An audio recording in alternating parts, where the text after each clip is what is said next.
Welcome to day one of our 14-day crash course. My name is Matt Lair, founder of Dare to be Different. Before we dive into all the details, I just want to share a little bit about my background. I was an engineer for about 20 years, working for a worldwide company. I took a fast track of leadership development in my mid-20s, such as Six Sigma training, leadership training, and many courses that were focused on developing my leadership skills. I ran operations for many years and thought I was a great leader. One year, probably my 10th or 12th year of being in leadership, I decided to send out an anonymous survey to all the staff that worked under me.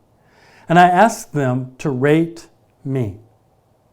The results were very startling. You see, by then I had become very successful at growing the business, at bringing projects in on time and on budget, and my leadership thought I was doing really well, and I thought I was doing really well.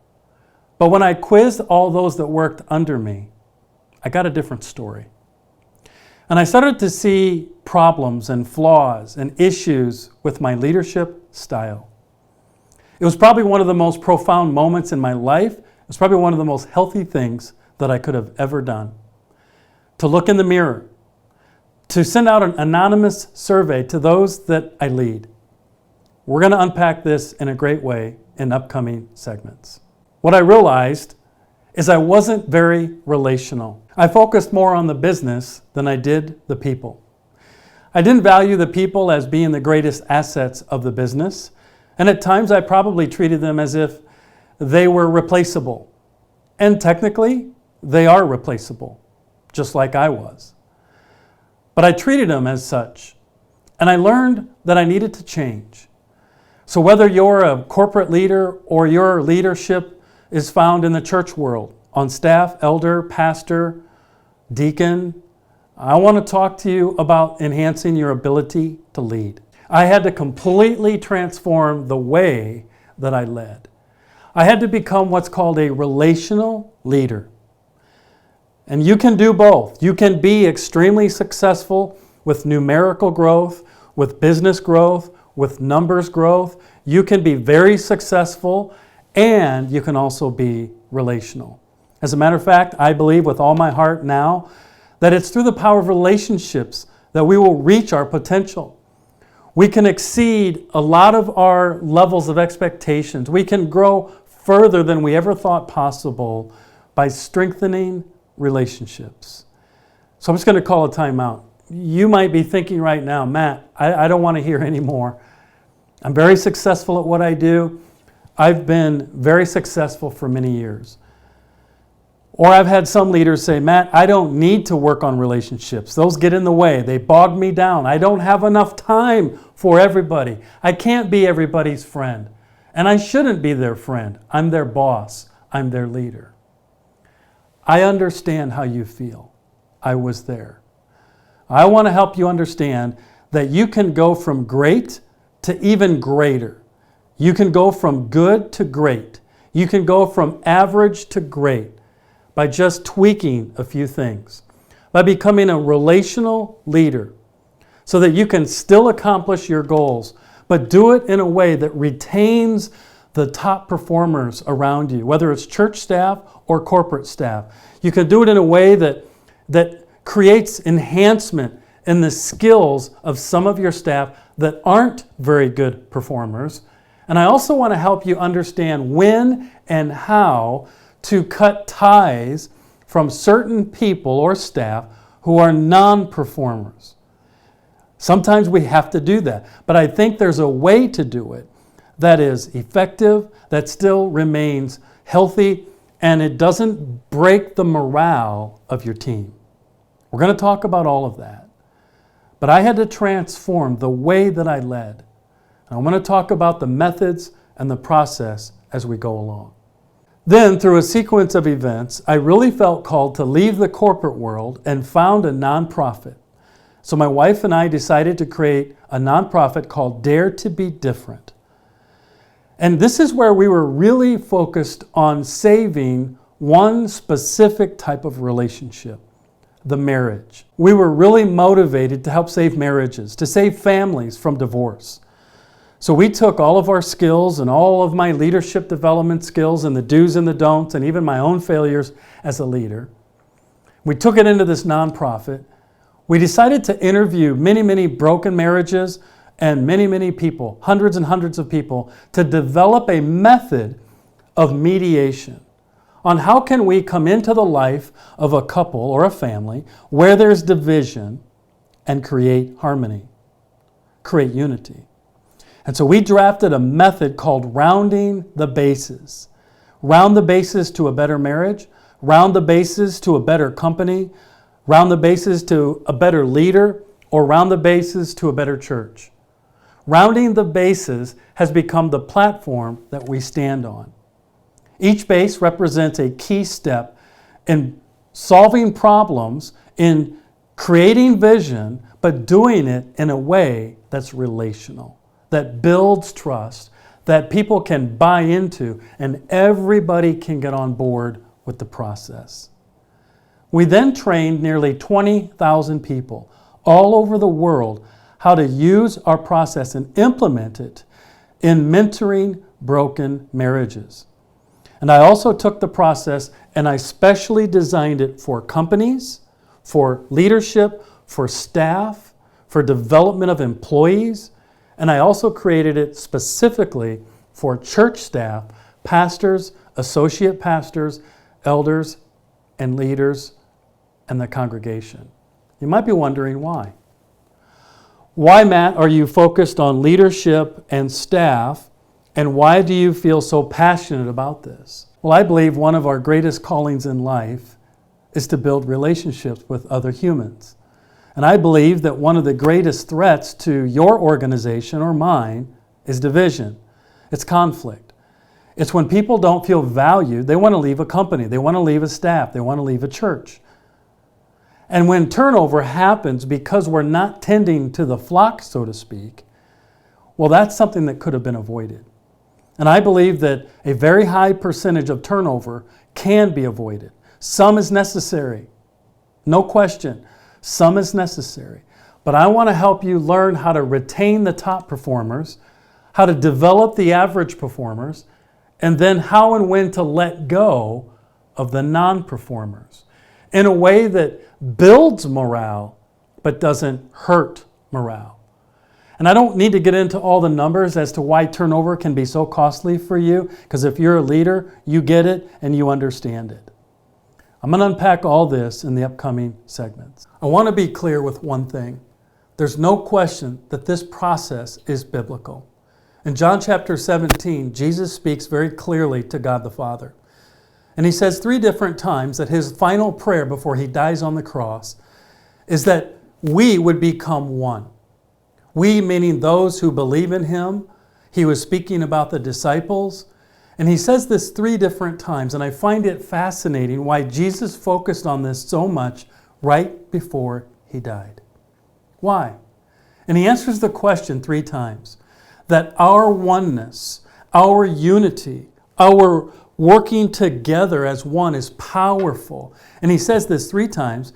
He says, God the Father, would you have them become one, that's us, so that the world will know who sent me. You see, power is found in unity, working together, relationship building. And I believe that's true in marriage, I believe that's true in the corporate world, and I believe and know that's true in the church world. And Satan's number one mission is to divide. He wants to divide the Christian, he wants to divide the marriage, he wants to divide the church.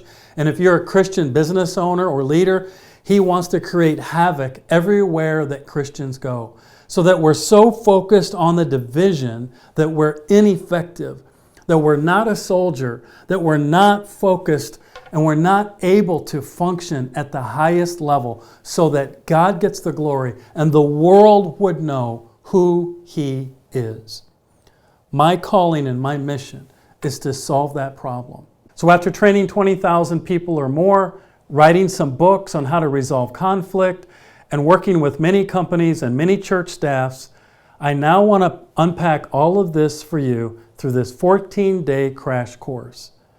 You can take a look at it, see if it's a good fit, see if it might separate what we're doing from maybe past consultants that you've already hired, and maybe you've spent thousands and thousands of dollars with consultants, and maybe you're disappointed in the results. We're going to talk about that. I'm going to now roll into why we're different. What makes this process any different than something you've already tried? So I have a list of things I want to go through very quickly. So the first 4 hours of our program is to take you through a training module called Relational Leadership. How to become a relational leader and why. It's also designed for staff on building relationships with each other and those that they report to. I'll explain more of that in the upcoming segments. This is what we call Phase 2. It lasts about 2 days with a monthly follow-up from me that lasts about a year. It's where we create a new vision by looking at and discovering key threats to your organization from top to bottom. We're then going to run it through a process and round the bases with your leadership, your staff, and non-leaders to identify, validate, and solve the key threats using the baseball diamond process. I want to help you get to the top 10 threats of your organization. Top 10 threats. And here's the key. I don't want to just ask you what the top 10 threats are. I want to ask your staff. I want to ask your leadership. I want to ask your non-leaders. I want to ask people that are in the organization at the lowest level, because the wisdom and the foresight of all of them is equal to me. What everybody sees with their eyes is equal in value. And so I have a process, it's anonymous, on how to get all this information or get to the facts and how to identify the top 10 threats to your organization. It's very important. The second thing that makes what we do quite different is how much I value non-leaders' opinions. I value people at the lowest level. I value them. They get to participate in this process from the beginning and all the way until the end. Why? Well, 2 reasons. I believe that their foresight and their wisdom and their experience needs to be tapped into. It's vast. It's amazing. Sometimes they're the smartest people in the organization. Second is they become part of the new vision. They help you identify the threats. They help you build solutions to the threats. They help you build this new vision with you so that when you roll it out, they're going to follow it. So it creates buy-in. What does this mean? It means I don't come into a church and I don't come into an organization where I'm the consultant. I have all the answers. I don't.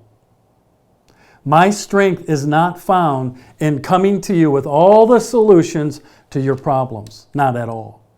My strength is to stand between you and all those that work with you and for you, and to help you create a vision together.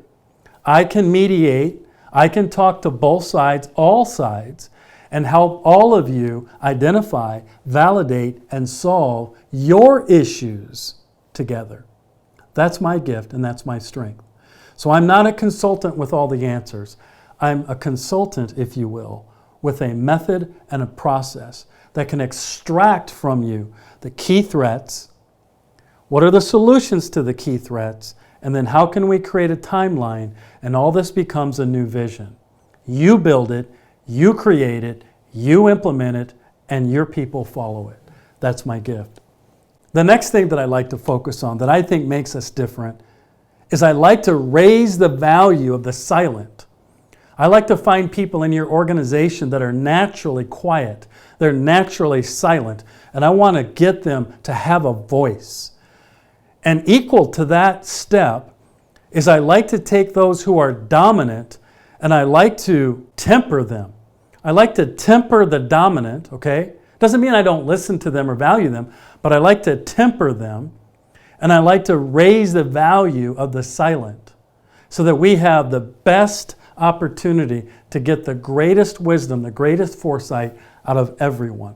sometimes the dominant always win. The dominant always end up making the final decisions. Maybe that's the CEO, senior pastor, leader, elder, the dominant, the strongest. Well, that's not accurately describing the best outcome. Sometimes just because you're the most dominant doesn't mean you're the wisest, doesn't mean it's the right decision, and then everybody else just sort of follows along. I want to temper the dominant, raise the value of the silent so their voices are equal. They're equal in impact, they're equal in value, and they all can contribute to our final vision. Two more things that I like to focus on, if you haven't already caught the vision, is to get buy-in from the bottom. And I'm going to share more how we do that later. But if we don't get the buy-in from the bottom up, we have a problem. Because usually the vision is created from the top down. And then we kind of tell everybody at the bottom what we're going to do and when we're going to do it and how we're going to do it. But we don't have their buy-in. So I have a method, rounding the bases, includes those at the bottom while we build the vision. So by the time you roll out the vision, they were a part of it. Our rounding the bases creates clarity, precision, exactly who is going to do what, when, how much, how often. It has to do with the people, the process, the services that you provide, the product that you provide. We want to completely identify the top 10 threats with a clear vision of what are we going to do moving forward.